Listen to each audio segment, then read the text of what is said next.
Alhamdulillahirabbil alamin, arrahmanir rahim, maliki yaumiddin, iyyaka na'budu wa iyyaka nasta'in, ihdinas siratal mustaqim, siratal ladzina an'amta 'alaihim ghairil maghdubi 'alaihim waladdallin. Tsumma assalatu wassalamu ala rasulihil karim wa man tabi'ahum bi ihsanin ila yaumiddin. Jamaah kaum muslimin wal muslimat rahimani wa rahimakumullah. Marilah senantiasa kita memanjatkan puji dan syukur kita kehadirat Allah Subhanahu wa taala atas semua curahan nikmat yang Allah Subhanahu wa taala curahkan pada kita, sehingga Allah Subhanahu wa taala masih memberikan kepada kita kesempatan untuk berbekal, kesempatan kita untuk beribadah kepada Allah Subhanahu wa taala, yang mana itu adalah hakikat penciptaan manusia untuk beribadah kepadanya semata. Kemudian sholawat dan salam kita unjukkan kehadirat Nabi yang agung, Nabi yang mulia, Nabi Muhammad sallallahu alaihi wasallam, kepada keluarganya, sahabatnya, dan seluruh kaum muslimin dan muslimat yang senantiasa berpegang teguh dengan ajaran beliau sallallahu alaihi wasallam.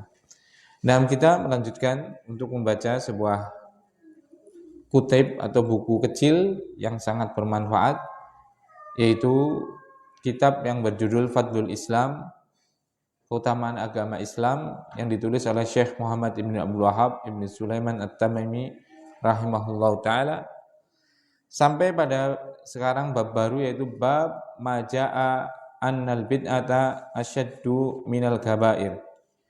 Bab bahwasanya bid'ah itu lebih berat dosanya daripada al-kabair, daripada dosa-dosa besar.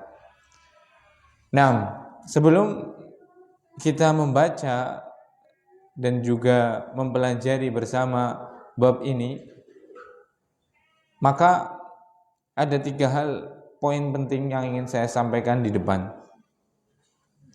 Yang pertama adalah bahwasanya agama Islam ini sudah sempurna. Artinya tidak butuh tambahan, sebagaimana tidak butuh pengurangan. Allah Subhanahu wa taala menyebutkan dalam surat Al-Maidah ayat 3, Al-yauma akmaltu lakum dinakum. Pada hari ini sudah aku sempurnakan untuk kalian agama kalian. Wa atmamtu alaikum nikmati, dan aku juga sudah menyempurnakan nikmat-nikmatku untuk kalian. Wa raditu lakumul islama dinan, dan aku telah ridho Islam sebagai agama kalian. Jadi dalam firman ini Allah mengatakan bahwasanya agama Islam itu sudah sempurna. Itu poin penting. Kalau sempurna berarti sudah tidak ada penambahan, tidak ada pengurangan. Ini poin pertama yang penting. Poin kedua yang penting, surat Yusuf ayat 39, Allah Subhanahu wa taala berfirman, Inil hukmu illa lillah. Sesungguhnya hukum itu hanya milik Allah Subhanahu wa taala semata. Termasuk daripada hukum adalah membuat syariat. Berarti penyusunan syariat itu mutlak hak Allah Subhanahu wa taala. Tidak ada orang yang berhak untuk membuat syariat, aturan dalam agama. Sampai pun Rasulullah SAW aja tidak pernah membuat syariat. Beliau cuma menyampaikan syariat. Itu poin kedua. Yaitu apa? Inil hukmu illa lillah. Sungguhnya hukum termasuk hukum di situ adalah pembuatan syariat adalah hanya milik Allah. Nah, poin ketiga. Maka para ulama, para masyayikh, para ustadz, para kiai, para ahli ilmu akan berusaha untuk apa? Tetap menyampaikan Islam itu sebagaimana adanya dan memperingatkan dari apa? Menambah dan mengurangi dalam syariat. Walaupun niatnya adalah baik. Itu. Jadi kalau nanti, karena ini pembahasan yang cukup sensitif itu ya. Itu masalah bid'ah itu karena nanti adalah sebagian orang menganggap itu ibadah, tapi hakikatnya tidak. Ini nanti kalau nggak saya sampaikan 3 poin tadi, dikiranya saya itu apa? Sukanya menyalah-nyalahkan apa? Amalan orang. Padahal ini bentuk tanasuh, bentuk nasihat, saling menasihati. Karena tadi, yang poin pertama tadi, kembalinya poin pertama. Agama Islam itu sudah sempurna, tidak perlu penambahan, tidak perlu pengurangan. Kembali lagi ke poin kedua tadi, yang punya hak untuk membuat syariat hanya siapa? Allah Subhanahu wa taala. Rasul aja enggak punya hak. Beliau cuma menyampaikan, wa inna ma'alaikal balagh. Kata Allah Subhanahu wa taala, Muhammad, tugasmu hanya menyampaikan sudah. Enggak boleh kamu itu bikin-bikin. Itu Allah kepada Rasulullah sallallahu alaihi wasallam. Yang ketiga tadi, karena memang ulama dan yang lain itu akan memperingatkan agar manusia betul-betul apa? Menjaga ini. Seperti itu. Bukan lagi masalah apa? Menyalah-nyalahkan atau menyesatkan atau membid'ah-bid'ahkan, tidak dalam artian apa? Dalam artian menyesatkan mereka terus mereka dicap sebagai ahli neraka, tidak. Tapi justru ini bentuk kasih sayang para ulama untuk apa? Memperingatkan umat agar jangan kewanen. Jangan kewanen apa? Membuat syariat metode dalam beragama yang tidak ada apa? Contohnya seperti itu. Barakallahu. Nah, sudah dipahami berarti ya. Berarti memang para ulama, para masyayikh, para usatid, para kiai seperti itu menyampaikan bid'ah itu sebagai bentuk kasih sayang dan penjagaan agama. Agar agamanya tetap murni, tidak tercampur baur dengan hal-hal yang di luar urusan agama atau bukan dari agama Islam seperti itu. Nah, kita kembali ke kitab. Bab maja'a annal bid'ata asyaddu minal kabair. Bab bahwasanya bid'ah itu lebih berat daripada kabair. Kabair itu jamaknya kabirah, dosa besar. Pembahasan pada hari ini adalah tentang masalah bid'ah dan hukum bid'ah lebih besar daripada dosa besar. Apa itu bid'ah? Bid'ah secara bahasa, kata Syekh Fauzan adalah, Syekh Saleh Ibni Fauzan, kata Syekh Saleh Ibni Fauzan hafizahullahu ta'ala, namanya bid'ah adalah huwa asy-syai'u al-muhdats ala ghairi misalin sabiqin. Bid'ah secara bahasa adalah segala sesuatu yang baru yang tidak ada contoh di awalnya. Itu bid'ah secara apa? Bahasa. Segala sesuatu yang baru yang tidak ada contoh sebelumnya. Misal Allah Subhanahu wa taala berfirman dalam surat Al-Baqarah ayat 117. Badi'us samawati wal ard. Badi'us samawati. Badi' itu kata-kata bid'ah. Badi'us samawati berarti apa? Allah adalah khalaqas samawati wal ard. Badi' adalah tadi dari kata bid'ah. Berarti apa? Membuat sesuatu yang baru yang tanpa ada misalnya sebelumnya. Badi'us samawati wal ard berarti apa? Allah menciptakan apa? Langit dan bumi yang tidak ada misalnya sebelumnya. Sebelumnya ada langit dan bumi atau tidak? Tidak ada. Ada yang mirip dengan langit dan bumi atau tidak sebelum bumi diciptakan oleh Allah? Tidak ada. Berarti langit dan bumi itu adalah hal yang apa? Bid'ah. Yang membuatnya adalah badi' atau mubtadi'. Badi' kalau disebutkan dengan firman ini badi'. Zat yang apa? Membuat sesuatu yang tidak ada misal sebelumnya. Seperti itu. Karena apa tadi? Bid'ah secara bahasa adalah apa? Segala sesuatu yang baru yang tidak ada apa? Contoh sebelumnya. Itu enggak ada. Seperti itu. Bisa dipahami dari sini? Berarti mikrofon, HP itu bid'ah atau tidak? Bid'ah. Karena enggak ada apa? Contoh di zaman Nabi Shallallahu Alaihi Wasallam. Paham sampai sini? Nah, keramik masjid di keramik bid'ah atau tidak? Itu bid'ah semua itu. Iya kan? Masjid di keramik itu bid'ah. Karena apa? Gak ada zaman Nabi dan sebelumnya itu apa? Masjid di keramik. Seperti itu. Nah, apa lagi berarti bid'ah? Contoh bid'ah apa lagi? Hah? Motor bid'ah. Itu tidak? Karena tidak ada apa? Zaman Nabi mau motor. Haji dengan pesawat terbang bid'ah atau tidak? Bid'ah. Karena tidak ada dulu. Orang haji pakai pesawat terbang, nggak ada. Itu bid'ah semua itu. Nah, Maulid Nabi bid'ah atau tidak? Bid'ah. Kenapa bid'ah? Nggak ada di zaman Nabi Maulidan, nggak ada. Zaman sahabat nggak ada. Iya tidak? Tahlilan setelah kematian apa? Saudara seiman, saudara seislam. Bid'ah atau tidak? Bid'ah. Iya tidak? Itu. Jadi pokoknya segala sesuatu yang baru dan tidak ada contoh sebelumnya, maka sesuatu itu adalah hukumnya namanya adalah apa? Secara bahasa. Paham sampai sini? Nah, itu bid'ah secara bahasa. Karena babnya adalah bab tentang bid'ah dan hukumnya lebih besar daripada dosa besar. Nah, bid'ah secara syariat itu apa?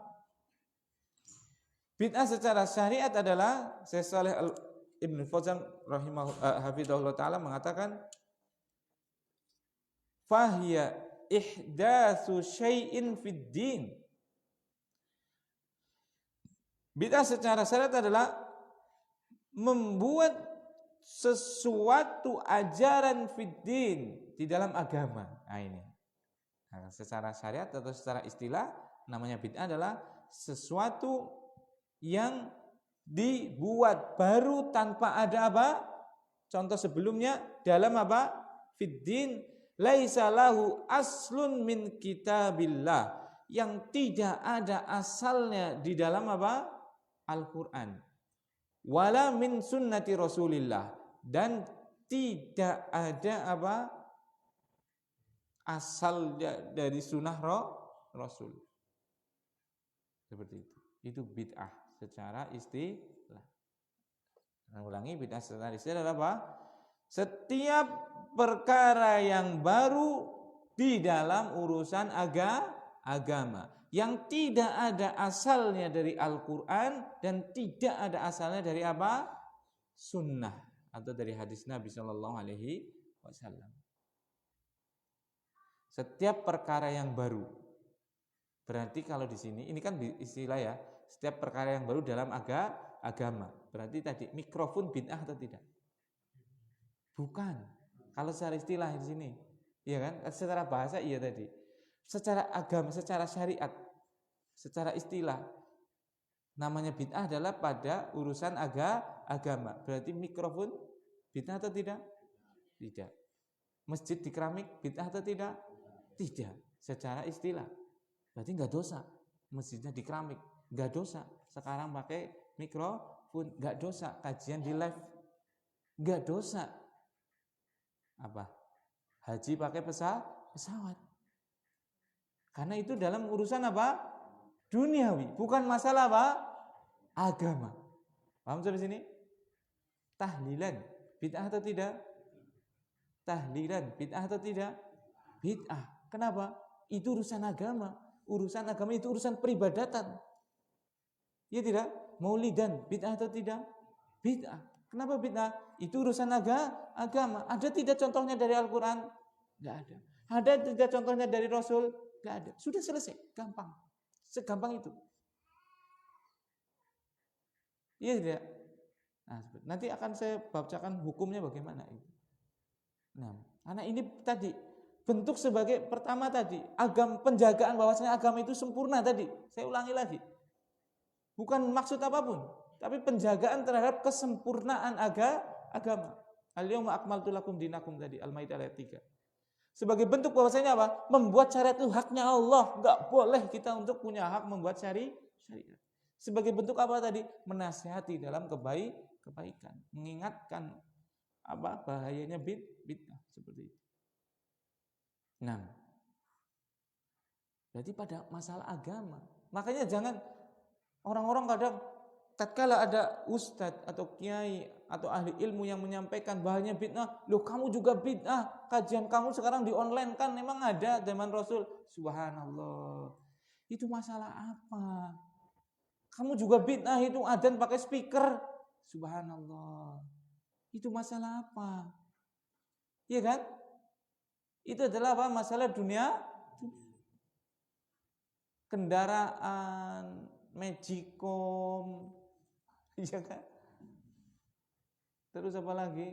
Mesin cuci, HP, komputer, itu adalah umur duniawiyah, perkara-perkara duniawi. Itu bid'ah secara bahasa.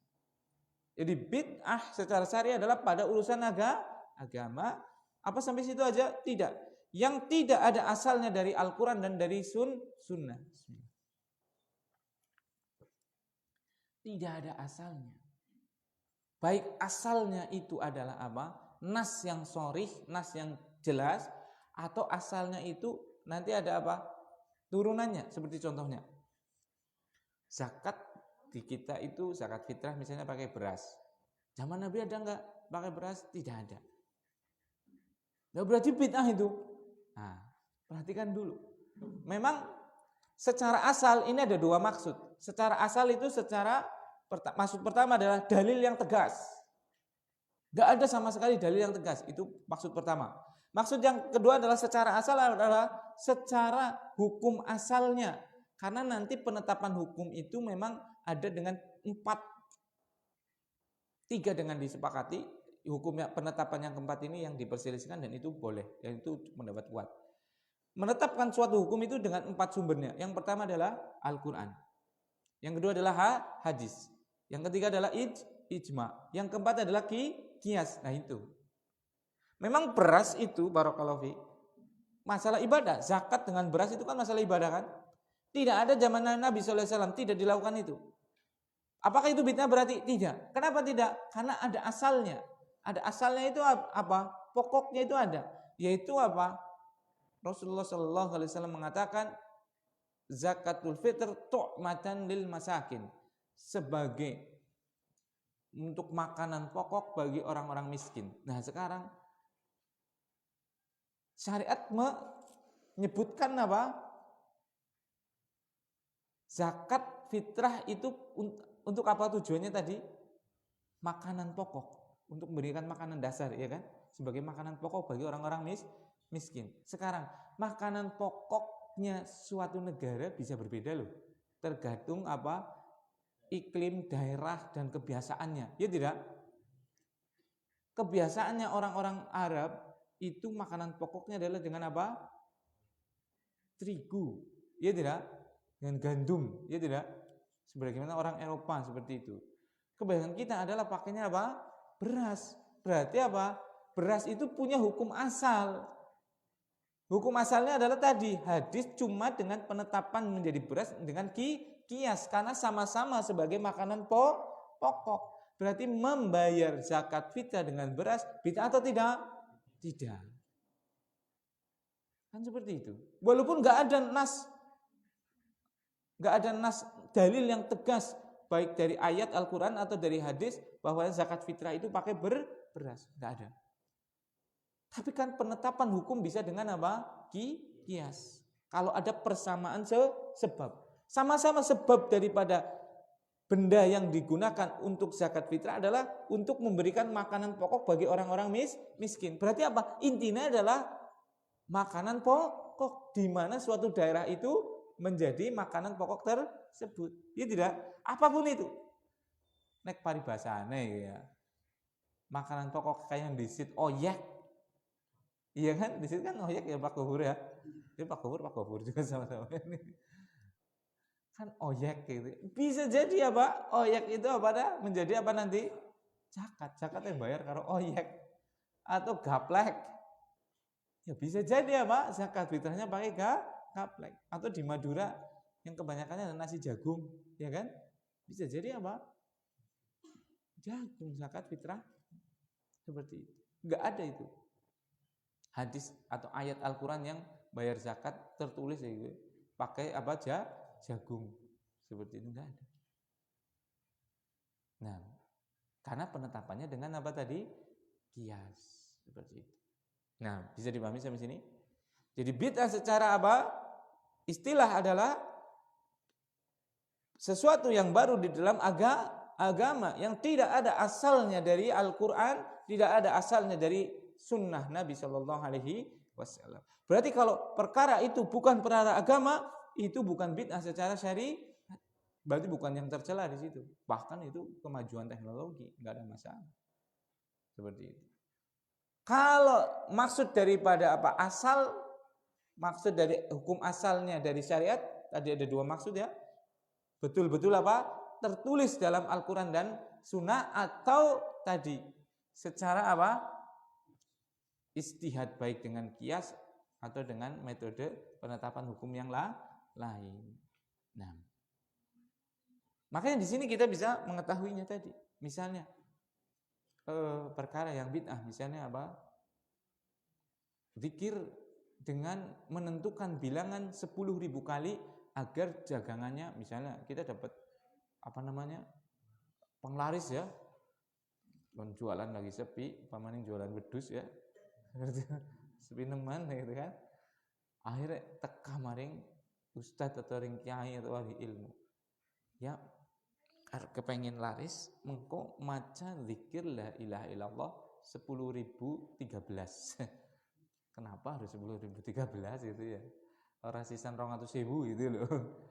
10.000 kon unik lah gitu. Mengko desembur maring apa? Wedang kopi. Wedang kopi nek inum nak maring weduse. Eman-eman kan jinum dak enak ya. Kon jinumna maring apa? Weduse. Ngerti weduse regane larang, subhanallah. Itu dari mana seperti itu? Iya kan? Enggak ada. Seperti itu. Dari Al-Quran nggak ada, dari hadis nggak ada, dari ijma nggak ada. Dikiaskan dengan apa? Apa pernah Rasulullah SAW sahabatnya apa datang ke Rasul, ya Rasul, kiye ontane aku regane murah banget, kibre carane kon larang, ya bacakna gue. La ilaha illallah 10.013 kali. Mengkotoli apa? Ontane jadi larang, terus dikiaskan. Lah kan sahabat pada bae, wedus kan pada bae binatang ternak. Oh berarti boleh. Ada enggak? Enggak ada. Iya kan? Beda dengan tadi, zakat fitrah dengan beras. Karena apa? Rasulullah SAW memerintahkannya apa?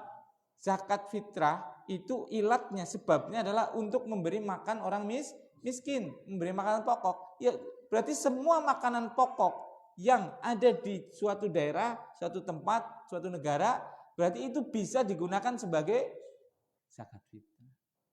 Makanya di situ para ulama, sebagian ulama tidak menganggap sah zakat fitrah dengan uang. Kenapa? Karena tadi sebab zakat fitrah adalah tuk matan masakin. Lah kan bisa mengko duit kan bisa nggo tuku beras juga Ustaz.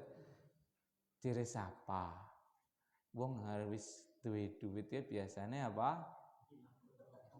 Pikirannya ke wis macam-macam. Bisa jadi apa? Oleh zakat fitrah nggo tuku rokok kok. Lumayan ya. Kena nggo tuku gudang garam sebungkus seperti itu kan? Nah, seperti itu. Karena memang tujuannya adalah memastikan di hari raya itu kaum muslimin tidak ada yang nggak dapat makanan. Harus punya makanan semua. Karena hari raya, hari besar, hari kemeriahan, hari bahagia kok bisa-bisanya apa? Mbok ana wong muslim orang duwe sega sing didang, sing dimasak seperti itu. Barakallahu fiik. Nah, asyaddu minal kabair, lebih besar daripada kabair. Bid'ah lebih besar daripada kabair. Kabair itu jamak dari kabirah. Kabair itu jamak daripada apa? Kabirah. Kabirah itu adalah dosa besar. Kabirah adalah apa? Dosa besar. Nah, dosa itu ada dua, yaitu dosa kecil, saghirah, dan dosa besar, kabirah. Nah,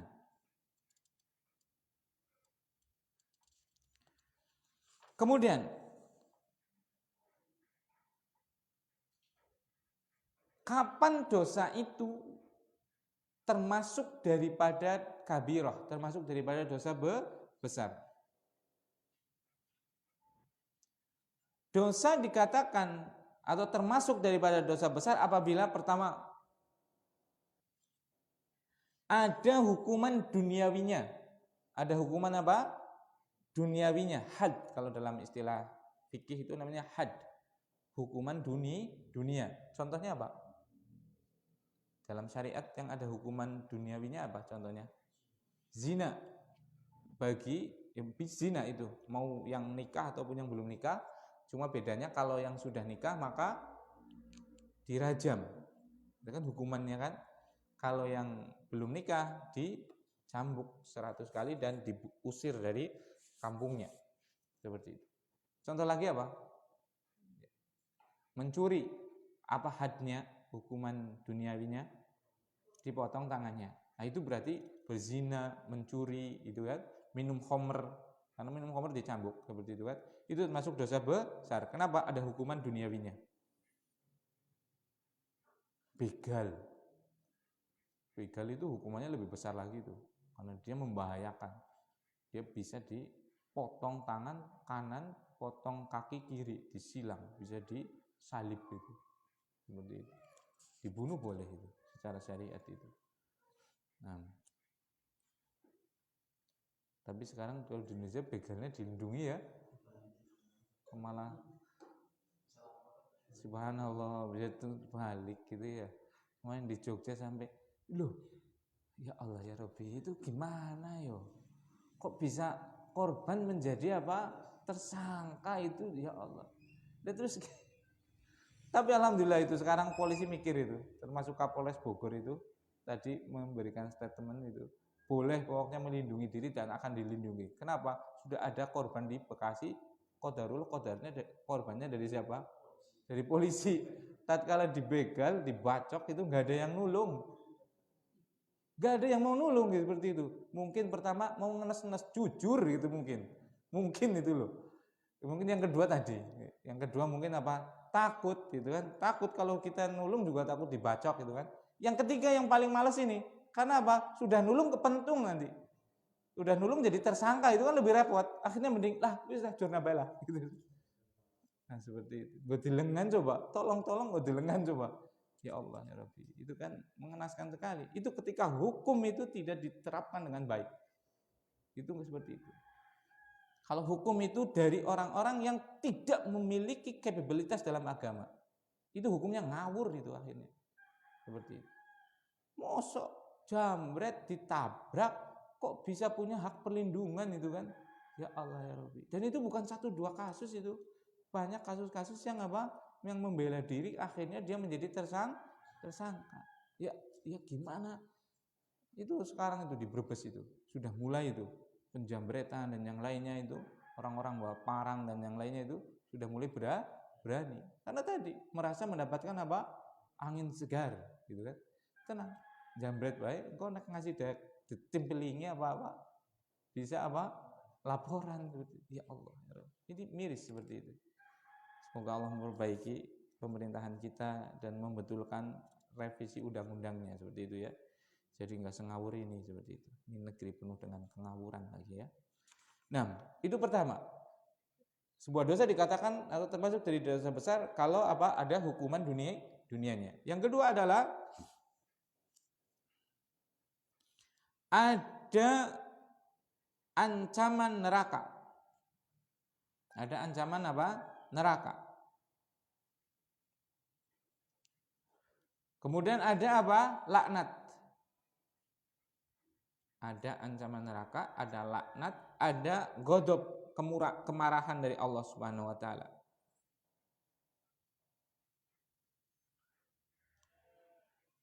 Ada berlepas dirinya Rasulullah SAW dari umat tersebut, dari orang tersebut. Gitu. Jadi ada ancaman neraka, ada laknat, ada kemarahan Allah, dan ada apa? Diancam tidak diakui sebagai umatnya Rasul Sallallahu Alaihi Wasallam. Misalnya, man ghassana falaisa minna. Rasulullah SAW mengatakan siapa yang berlaku curang, maka dia bukan umatku. Nah itu berarti berlaku curang itu dalam segala hal, maka apa? Itu dosa besar. 6. Kenapa? Karena dapat ancaman tidak dianggap sebagai umatnya Rasul. Termasuk curang apa? Mengurangi timbangan. Seperti itu. 6. Nah itu dosa besar. Adalah dosa yang ada padanya apa? Hukuman dunia atau had. Kemudian ada ancaman neraka, atau ada laknat, atau ada kemarahan Allah, atau ada apa? Berlepasnya diri Nabi SAW dari orang tersebut. Seperti itu. Nah, kalau ada yang ancaman seperti itu berarti dosa besar. Nah itu kabiroh, dosa besar. Nah sebenarnya barakallahu fiik, kalau dari pengertian dosa besar ini, bid'ah itu termasuk dosa besar atau tidak? Dosa besar. Iya kan? Seperti itu. Syirik termasuk dosa besar apa enggak? Dosa besar. Maka dari sini kita tahu bahasanya secara umum, makna secara umum dosa besar adalah apa? Ya semuanya itu. Syirik, kufur, bid'ah, dan maksiat-maksiat yang termasuk dosa besar itu dosa besar. Itu dosa besar secara umum itu. Segala hal yang diancam dengan hukuman dunia, had dunia, atau apa? Neraka, atau laknat, atau kemurkaan Allah, atau berlepasnya Rasulullah SAW dari orang tersebut. Seperti itu. Cuma apa? Kadang ada istilah sendiri, yaitu ada istilah kufur, syirik, bid'ah, dan maksiat kabiroh. Nah, kalau kabiroh, dosa besar, secara khusus maknanya adalah apa? Yang bukan bid'ah dan bukan syirik dan kufur itu maksudnya. Saya ulangi ya. Makna dosa besar itu ada dua ya. Makna umum dan makna khusus. Makna umum itu tadi yang sudah saya jelaskan. Seluruh dosa yang ada ancaman hukuman dunia had, atau neraka, atau laknat, atau kemurkaan Allah, atau berlepasnya Rasulullah SAW dari orang tersebut.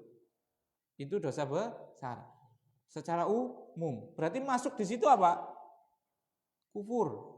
Ya kan? Kekufuran. Ya tidak? Masuk di situ apa? Syirik. Masuk di situ adalah apa? Bid'ah. Masuk di situ apa? Membunuh, berdusta, dan yang lainnya tadi. Itu secara umum. Adapun maksud dosa besar dalam istilah ini, itu maksud dosa besar secara khusus. Berarti artinya apa? Selain bid'ah, selain kufur dan syirik, gitu. Selain bid'ah, selain kufur dan selain syirik. Kenapa? Untuk membedakan tingkatan dosa besar itu yang paling besar yang mana? Kalau di sini dosa besar kan, semuanya dosa besar. Kufur, syirik, bid'ah, dan dosa-dosa tadi semuanya dosa besar. Ya tidak? Tapi ada yang paling besar. Yang paling besar adalah apa? Kekufuran dan kesyirikan. Yang berikutnya apa? Bid'ah. Yang keempat berapa? Dosa besar. Nah, dosa besar secara khusus ini. Dosa besar khusus berarti apa? Yang bukan bid'ah, yang bukan syirik, yang bukan kekufuran. Contohnya apa berarti dosa besar di sini? Membunuh, ya kan? Berzina, mabuk, dan yang lainnya tadi, berjudi dan yang lainnya. Paham sampai sini? Nah, itu penjelasan tentang apa? Judul bab. Babnya tadi kan apa? Bid'ah lebih besar dosanya dari dosa-dosa besar. Nah, seperti itu.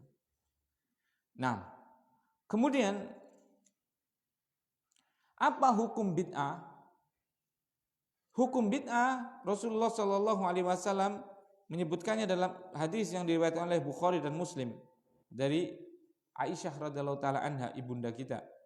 Apa kata Rasulullah SAW? Man ahdatsa fi amrina hada, siapa saja ahdatsa, membuat peraturan baru, membuat syariat baru, membuat acara baru, fi amrina hada, pada urusanku ini, urusannya Rasul. Rasul itu urusannya tentang apa? Syariat atau agama. Pada syariatku ini, pada agamaku ini, ma laisa minhu fahuwa raddun, yang bukan dari syariat maka hukumnya adalah apa? Raddun, tertolak. Hukum bid'ah berarti tertolak.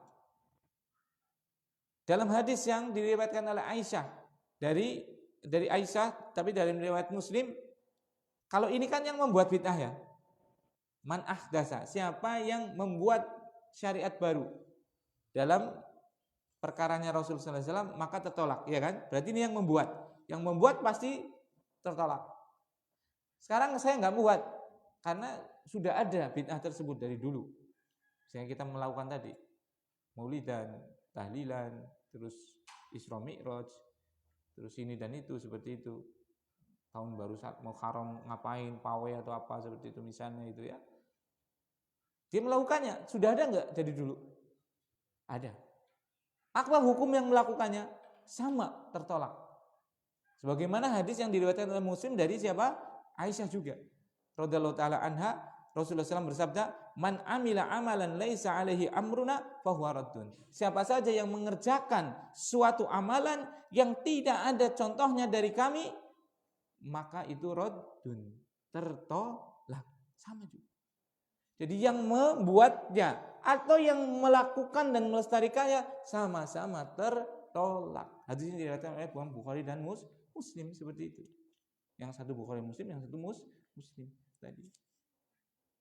Nah, kalau sampai tertolak saja tidak berdosa itu masih mending.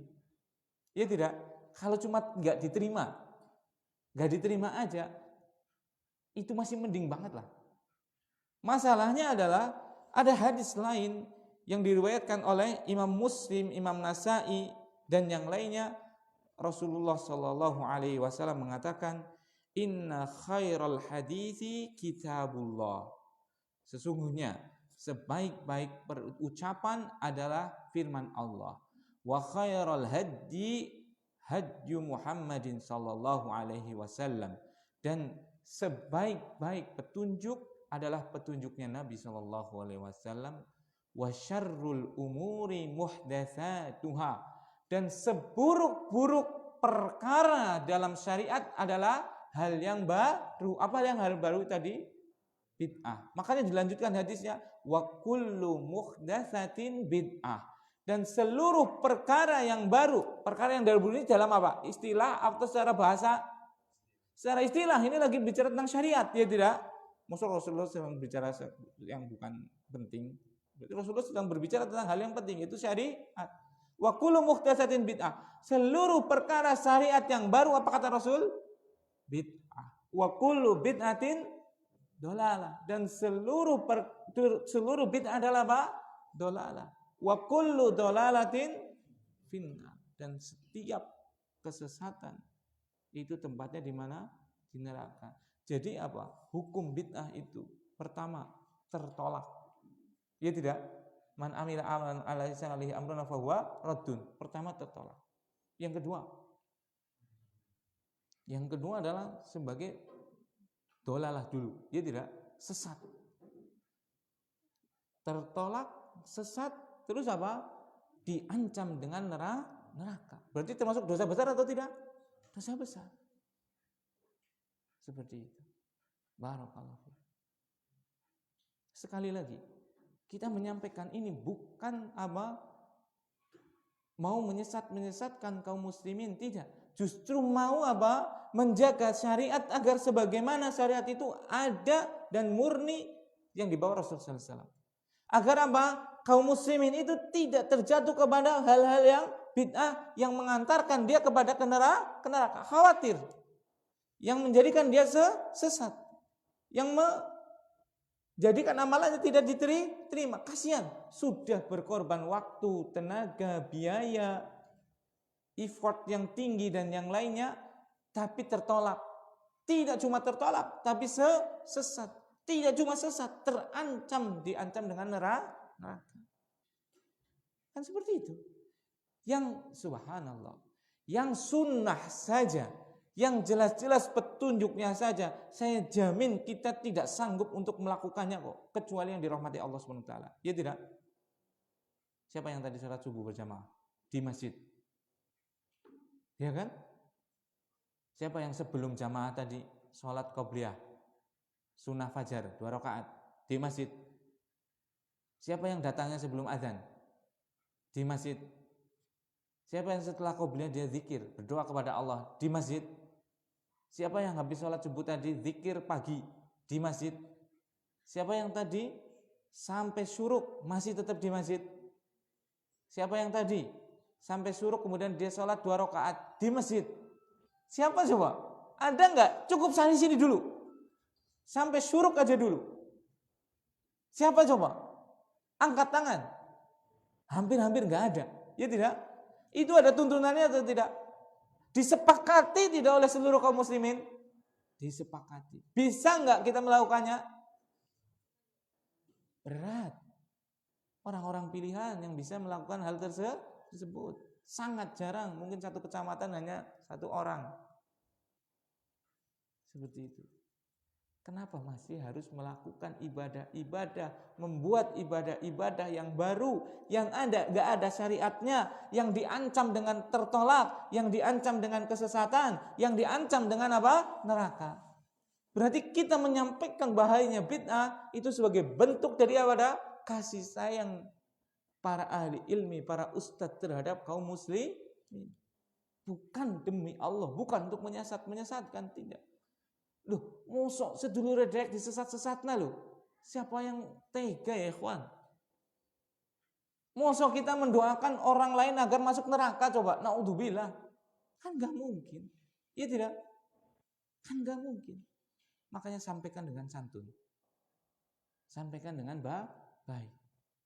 Perhatikan apa? Pertama adalah niat kita, bukan kita sok suci, sok benar dan yang lainnya. Atau bukan untuk mau menyalahkan, bukan. Tapi mau apa? Menyelamatkan. Seperti itu. Makanya nanti ada bab itu al-iqtisad fis sunnah.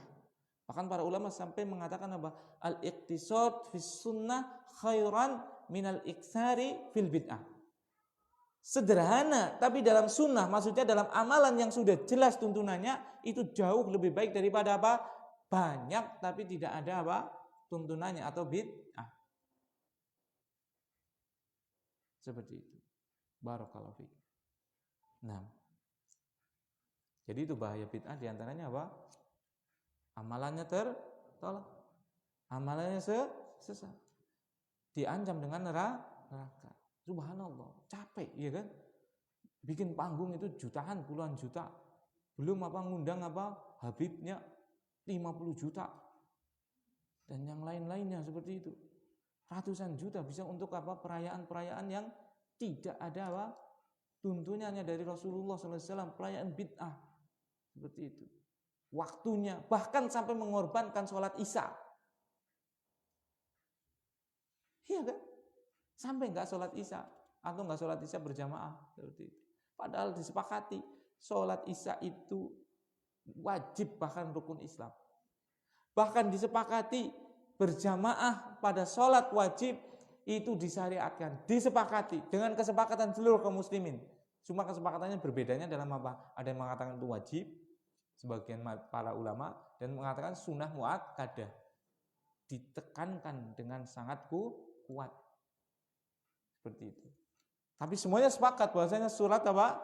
Berjamaah 5 waktu itu disyariatkan. Ini aja pada nggak ngelakuin. Bahaya bid'ah yang lain, yang keempat yang perlu saya sebutkan adalah mematikan sunnah itu. Mematikan apa? sunnah. Kata para ulama menyebutkan tidaklah seorang pelaku bid'ah melakukan kebid'ahan kecuali apa? Dia akan mematikan satu sunnah yang semisalnya. Itu bahaya bid'ah. Yang keempat. Yang kelima bahaya bid'ah. Pelaku bid'ah lebih susah disadarkan daripada pelaku maksiat. Pelaku bid'ah lebih apa? Susah disadarkan daripada pelaku maksiat. Kira-kira kenapa? Ya tadi, iya kan? Karena bid'ah itu dianggap sebagai apa tadi? Ibadah, bagian dari agama oleh pelakunya, oleh ahli bid'ah tadi, ya tidak? Sehingga tatkala dia disampaikan, dia wong dikir kok sesat gimana sih? Wong ngomong la ilaha illallah kok sesat. Wong ngomong tahlil la ilaha illallah kok sesat. Wong tahmid alhamdulillah kok sesat. Wong subhanallah tasbih kok sesat. Isinya tahlilan itu ya tahlil, tahmid, takbir, tasbih. Kok sesat sih dari mana? Sedekah, memberi makan, sesat gimana itu? Kan seperti itu kan? Karena menganggapnya adalah itu apa? Ibadah.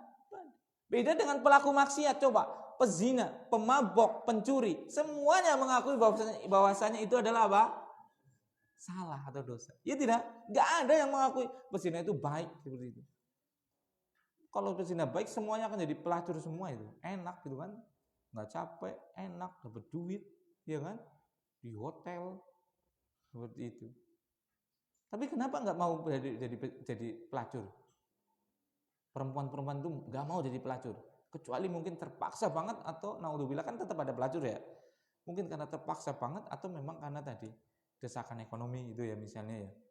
Tapi wanita normal, keuangannya ada nggak mau jadi pelacur? Nggak ada. Kenapa? Tahu bahwasanya itu adalah apa? Dosa. Iya tidak? Barakallahu fiik. Kenapa orang itu nggak mau jadi pencuri? Padahal pencuri itu enak loh. Orang nandur panen, iya kan? Lah aku sih engkak. Nandur gedang kudu ngenteni pira? 9 wulan, 8 wulan, 10 wulan. Wis gari matenge tok dileki esuk-esuk wis pencelas wong gitu kan.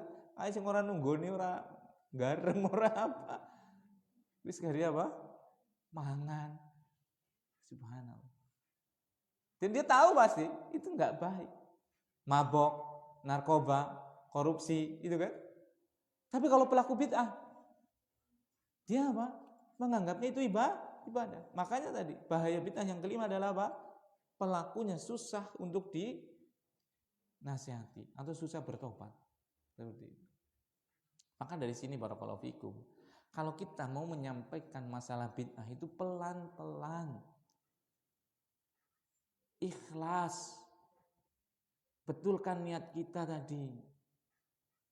Bukan untuk menyesatkan mereka, bukan untuk menghancurkan kehormatannya mereka.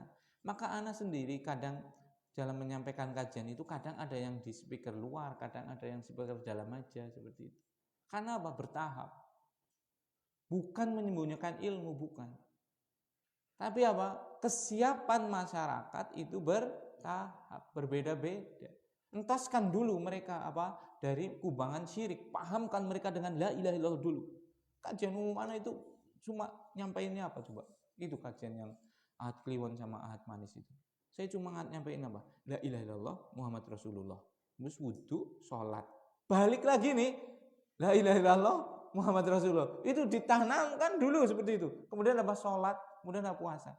Saudara-saudara saya, jangankan saudara, keluarga saya yang masih yang banyak tahlil. Ya masih yang banyak apa? Isra Mi'rajan. Ya masih yang banyak mauludan, ya masih yang banyak melakukan bid'ah-bid'ah tadi. Tapi apa? Apakah kita sesatkan? Subhanallah. Mereka enggak tahu.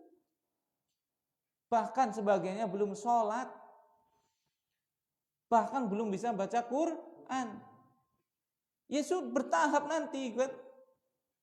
Kalau disampaikan ini dulu, aja ngajarin Jumantor lah. Wah, kata asli wis. Lah akhirnya Bang, orang bubar, orang gelem ngaji tauhid ya kan? Ya, ana sampaikan ini karena kebetulan kitabnya adalah bahas ini. Mosok tak loncatin itu namanya apa? Menyembunyikan ilmu. Iya kan? Musuh diloncatin. Ini syariat yang kita sampaikan. Cuma nyampaikan pun dengan apa tadi? Anak sampai bikin 3 poin tadi di depan itu kan. Mbok salah paham, dikiranya saya senangnya apa? Menyesatkan. Dikiranya saya paling benar sendiri ya kan? Saya cuma menyampaikan tadi di depan, sudah tak sampaikan dulu. Agama telah sempurna. Hak untuk membuat syariat hanya apa? Allah. Yang kedua, saya niatnya hanya bahwa menyampaikan dan apa? Menyelamatkan, bukan lagi menyesatkan. Subhanallah. Belah dada anak kalau nggak percaya. Seperti itu. Pasti nggak ada niat untuk menyesatkan. Dan kajian pun ya kayak gini. Kadang ada yang speaker luar, karena masyarakat belum paham. Kadang speaker dalam, seperti itu. Nah, jadi jangan disalahpahami tatkala asatidah, kiai, ustadz itu menyampaikan bahaya bid'ah, bukan mau memperpecah kaum muslimin. Justru bid'ah itu yang memecah belah kaum muslimin. Sunnah itu yang menyatukan kaum muslim. Menyatu itu apa? Menyatu dari kata apa? Kata dasar apa coba? Makanya belajar ya. Jangan makan MBG terus. Dana MBG itu untuk harusnya dana pendidikan harusnya, bukan dana untuk makan. Makan kan dia potongnya warik tapi utaknya tunggul ya pada baik gitu kan. Yang penting kan utaknya cerdas disit itu kan. Walaupun kecerdasan juga tertopang dengan apa? Weteng sing warik gitu kan ya bisa. Tapi kalau diperlukan sebenarnya apa? Mana yang lebih utama? Utak cerdas atau weteng warik? Utak cerdas dulu. Bahkan salah satu belajar itu biar cerdas itu adalah tidak terlalu banyak makan sebenarnya. Seperti itu. Kagian makan, apalagi makanan ora bergizi blas. Anda lihat tadi itu paket MBG. Saya bukan lagi membahas kebijakan presiden kayak ini cuma lagi melihat realita itu ya. Paket MBG tadi itu karena bulan Ramadan itu sepekan itu cuma apa coba?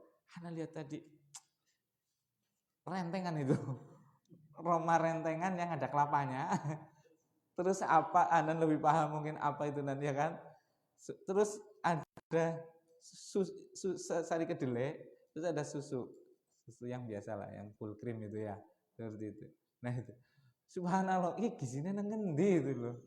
Ya seandainya ada gizinya mungkin di susunya ya. Wong aku anaknya angger tuku ciki-ciki bemat goling menginge, aduh iki lho madan apet mending makan gedhog kalau makan gedang goreng gitu kan.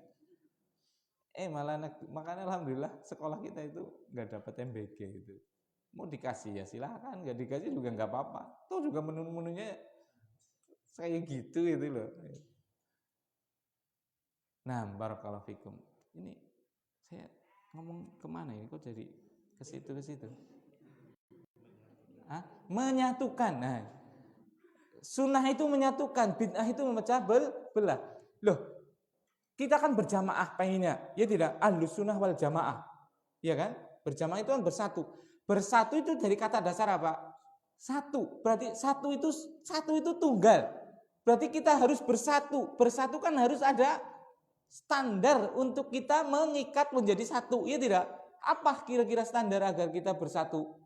Ya sunnah tadi, yaitu Al-Quran dan hadis, ya tidak? Yang mengajak orang kembali kepada Al-Quran dan sunnah itu adalah berarti orang yang apa? Mau berjamaah, ya tidak? Karena apa? Mau menyatukan orang di atas standar yang benar, yaitu Al-Quran dan hadis. Kalau bid'ah kan, loh, saya nyebut merek misalnya tadi bid'ah tadi tahlilan, isrom dan yang lainnya tadi ya. Sekarang coba, ini bukan mecah belah atau tidak? Mecah belah. Karena persis nggak mau melakukan, Muhammadiyah nggak mau melakukan, PKS nggak melakukan, Salafi nggak mau melakukan. Mungkin ada yang ormas lain melakukannya, ya kan? Berarti ini kan apa? Mecah belah, ya kan? Harusnya yang sunnah apa? Tinggalkan itu, karena kita nanti kalau ditinggalkan berarti yang hijau, yang biru, yang oranye, yang putih, yang kuning jadi satu enggak? Jadi satu. Iya kan? Nah itu gampangnya kan seperti itu. Sunnah itu adalah apa? Menyatukan. Bid'ah itu adalah apa? Memecah belah. Semakin banyak bid'ah berarti semakin pecah belah. Semakin banyak thariqah berarti semakin banyak perpecahan. Ada thariqah ini, thariqah itu, thariqah ini, thariqah itu. Thariqah ya satu, thariqah Muhammadiyah.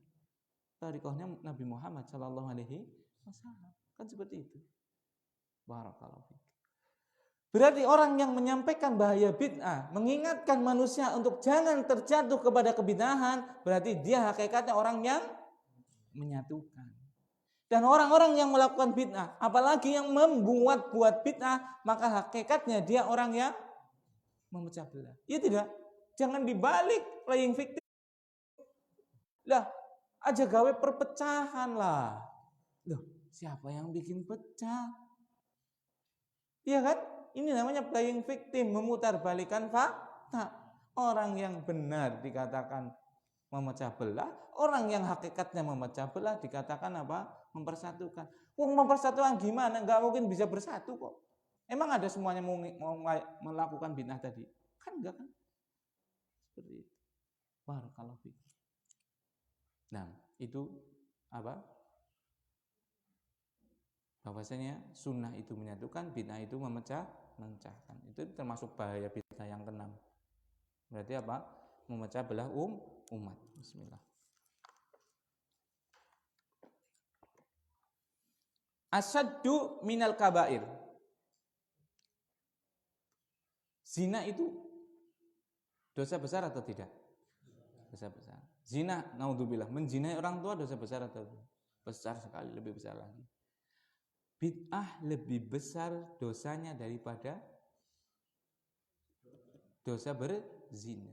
Masya Allah. Berarti orang berzina dengan orang tahlilan dosanya besar mana? Tahlilan. Ngeri sekali Ustaz. Baca la ilaha illallah kok dosanya gede daripada zina ya. La haula wala quwata illa billah. Lah wong orang bilang sallallahu ala Muhammad. Itu enggak dosa itu. Tapi masalahnya adalah apa? Itu dikhususkan dalam apa? Maulid, itu yang jadi dosanya itu situ. Nah, sisi dosanya dari mana coba? Ya kita jelaskan, bisa kita jelaskan. Sisi dosanya, kenapa bid'ah itu jauh lebih apa? Besar dosanya daripada apa? Dosa besar tadi. Pertama, berarti bid'ah itu dia sudah mengingkari apa? Ayat Allah Subhanahu wa taala apa? Al-Maidah ayat 3 tadi. Ya tidak? Apa kata Allah Subhanahu wa taala? Al-yauma akmaltu lakum dinakum. Pada hari ini telah aku sempurnakan untuk kalian agama kalian. Sempurna atau tidak? Ya, ini masih melakukannya. Berarti seolah-olah apa? Menganggap bahwasanya apa? Agama belum sempurna. Apa ini tidak lebih dosa daripada berzina? Menuduh apa? Ayat itu belum sempurna. Itu pertama. Kenapa apa? Bid'ah lebih besar Pak dosanya daripada apa? Dosa besar. Daripada berzina, mabok, judi dan yang lain. Yang kedua, sisi kedua, kenapa lebih besar? Nah, itu. Sisi kedua. Hak membuat syariat itu siapa? Allah. Syariat itu syariat dalam beribadah, tata cara dalam beribadah. Jenengan sholat, kenapa jenengan sholat? Ada perintahnya. Siapa yang memerintahkan? Allah. Tata caranya, siapa yang mengajari? Rasulullah. Lewat wahyu. Ya tidak? Nah sekarang bikin tadi acara kematian. Berkumpul-kumpul setelah kematian. Dia kan bikin syariat ini. Ya kan? Berupa peribadatan. Yang dia anggap sebagai bentuk apa? Mengirim doa atau apakah seperti itu? Padahal apa? Hak membuat syariat itu haknya siapa? Kalau memang itu syariat, pasti Allah sudah mengajarkan kepada Rasul. Pasti Rasul akan mengajarkan kepada sahabatnya. Pasti sahabat akan melakukannya. Pertanyaannya, adakah hadis tentang maulid? Adakah ayat tentang maulid? Adakah sahabat melakukan maulid? Tidak ada. Bahkan kalau kita telusuri maulid itu dari apa? Sekte Fatimiyah Al-Batiniyah, yaitu sekte Syiah. Seperti itu. Dan itu diakui oleh kelompoknya mereka yang melakukan hal tersebut. Itu. Kenapa, Pak? Bid'ah lebih besar dosanya dari apa? Dosa besar. Karena apa yang kedua tadi? hak syariat adalah Allah. Berarti dia membuat syariat. Berarti dia apa? Seolah-olah membuat tandingan di sisi Allah. Yang ketiga, menuduh Rasulullah Shallallahu Alaihi Wasallam khianat, belum menyampaikan syariat. Ya tidak?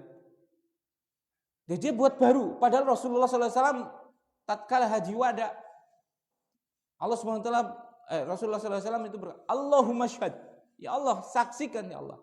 Allahumma syhad, ya Allah saksikan ya Allah. Allahumma syhad, saksikan ya Allah. Saya sudah menyampaikan ya Allah. Seperti itu.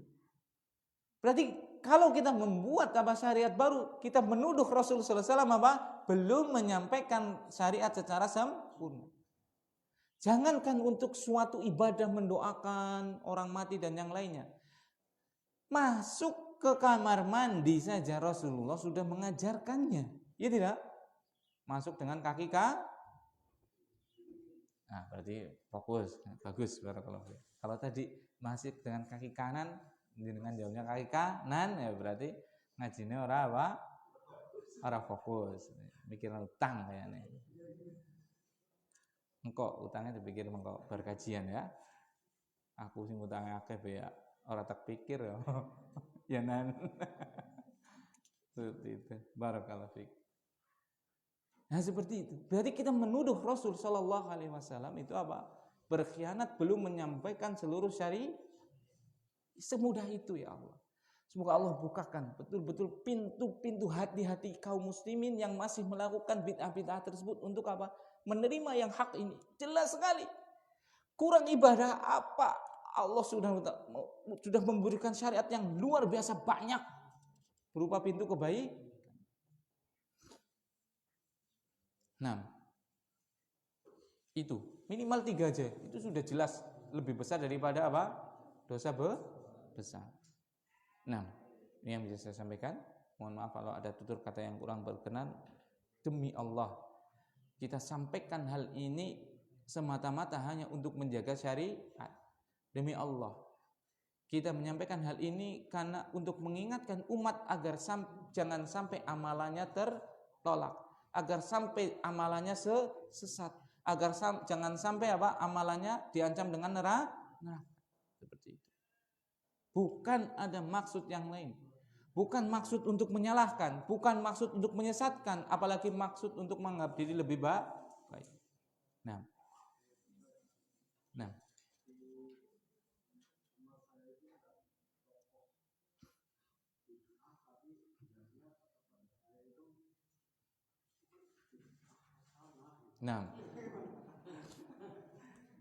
Enggak ada bid'ah hasanah, adanya semua bid'ah adalah dhalalah. Karena Rasulullah SAW wa kullu bid'atin dhalalah. Seperti itu. Ada memang nanti namanya al-maslahah al-mursalah. Al-maslahah mursalah itu adalah perkara yang secara nas tidak ada di zaman Nabi SAW, tapi nanti bisa diadakan sekarang. Ya karena tadi itu contohnya adalah secara dalil Al-Quran nggak ada, dalam hadis nggak ada, tapi kan ada qiyas, ya kan? Nah qiyas ini kan harus ada hukum yang semisal di zaman Nabi sudah ada. Seperti tadi saya kasih contoh adalah bayar zakat dengan beras. Secara hukum secara hadis nggak ada, secara Al-Quran nggak ada. Kenapa itu dibolehkan? Karena ada titik persamaan, karena sumber daripada kita menetapkan syariat salah satunya adalah dengan qiyas. Dikiaskan beras itu dengan misalnya dengan gandum di zaman Nabi SAW. Kenapa? Sama-sama ilatnya, ilat itu sebab, sama-sama sebabnya, yaitu sebabnya adalah tu'matan lil masakin, sebagai bahan makanan pokok bagi orang-orang miskin. Nah seperti itu. Nah, sebelum kita tutup, kita ringkas. Bab kita adalah bid'ah lebih bahaya, lebih besar dosanya dari dosa besar. Apa bid'ah secara bahasa? Apa bid'ah secara bahasa? Segala sesuatu yang baru yang tidak ada contoh sebelumnya. Itu secara bahasa. Semua yang baru pokoknya, mau keramik, mau magicom, mau telepon, itu semua. Itu bid'ah. Maulid juga secara bahasa juga bid'ah karena itu baru. Secara istilah, segala sesuatu yang baru dalam agama yang tidak ada asalnya dari Al-Quran atau dari hadis, seperti itu. Kalau secara istilah berarti dibatasi ya, yang baru tapi pada masalah apa? Agama. Kalau bukan agama berarti bukan bid'ah secara istilah. Tidak ada asalnya dari Al-Quran dan hadis. Maksud asal di sini adalah apa? Dalil yang sharih, dalil yang jelas tegas. Atau yang kedua apa?